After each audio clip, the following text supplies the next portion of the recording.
Նախքան նյութին անցնելը կխնդրեմ լայքել եւ բաժանորդագրվել մեր ալիքին։ Եվրոպայի որոշումն ակնառու է Հայաստանի համար լուրջ մարտահրավեր։ New York Times-ը հայտնում է, որ Ամերիկայի Միացյալ Նահանգների նախագահ Դոնալդ Թրամփը մարտի 3-ին հաղորդակցություն կանցկացնի ամերիկյան վարչակազմի պաշտոնյաների հետ որոշելու Ուկրաինայի ԱՄՆ հետագա պաշտպանական աջակցության հարցը, ընդհուպ այդ աջակցությունը ընդհանրապես դադարեցնելը։ Պետքարտուղար Մարկո Ռուբիոն ավելի վաղ հայտնել էր, որ Ուկրաինայի նախագահը պետք է ներողություն խնդրի Սպիտակ տանը կատարվածի համար։ Ուկրաինայի նախագահը դա չի շտապում անել։ Շատ էական է, թե նրան այդ առնչությամբ ինչ են խորհուրդ տվել եվրոպացի վարչապետներն ու նախագահները, որոնք հավաքվել էին մարտի 2-ին Լոնդոնում Բրիտանիայի նախաձեռնությամբ գագաթնաժողովին, որտեղ քննարկել են Ուկրաինայի աջակցության հարցը։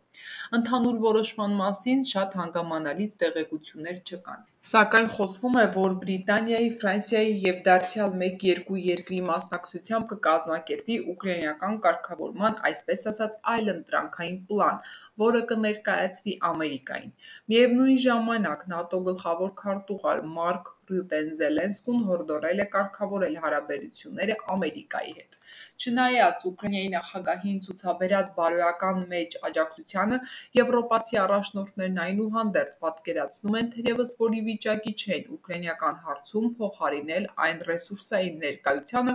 որն ունի ԱՄՆ-ն, ընդ որում դա ամենևին չի վերաբերում լոկ նյութական քանակային, այլ նաև որակական ռեսուրսին, սկսած թերևս այն հաղորդակցային հետախուզական արբանյակային աջակցությանը, որ Վաշինգտոնը ցուցաբերել է Ուկրաինայի և առանց որի ուկրաինական պաշտպանական ներուժը կլինեն օբյեկտիվորեն չափազանց թույլ։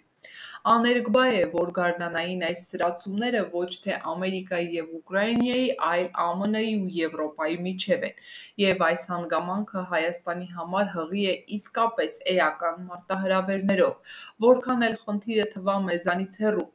Արևմտաեվրոպական էլիտաներն առնվազն դրսևորում են Թրամփի մոտեցումներին դիմակայելու և դրանց վրա ազդելու հաստատակամություն։ Դրա հնարավորության և հաջողության վերաբերյալ գնահատականները տարբեր են, սակայն առնվազն փորձելու որոշումը ակնառու է, իսկ դա նշանակում է, որ կիրառվելու են բոլոր հնարավոր միջոցները, բոլոր հնարավոր ուղղություններով, իսկ այդ ուղղություններից անկասկած կարող է լինել նաև Կովկասը։ Վաշինգտոն կատարած այցից անմիջապես հետո Թուրքիայի նախագահի հետ Բրիտանիայի վարչապետ Սթարմերի հեռախոսազրույցը խիստ հատկանշական է։ Եթե Հայաստանի համար, ըստ էության, էքսիտեզիացիալ անհրաժեշտությունը դիտել ու դիտվում այսպես ասած Արևմուտք-Ռուսաստան դիմակայության գոտին չդառնալը, ապա այսօր թերևս ոչ պակաս էական է, իսկ գուցե ընթացիկ տրամադրության իմաստով առավել արդիական է դառնում Ամերիկա-Եվրոպա դիմակայության գոտի կամ թիրախ չդառնալու խնդիրը։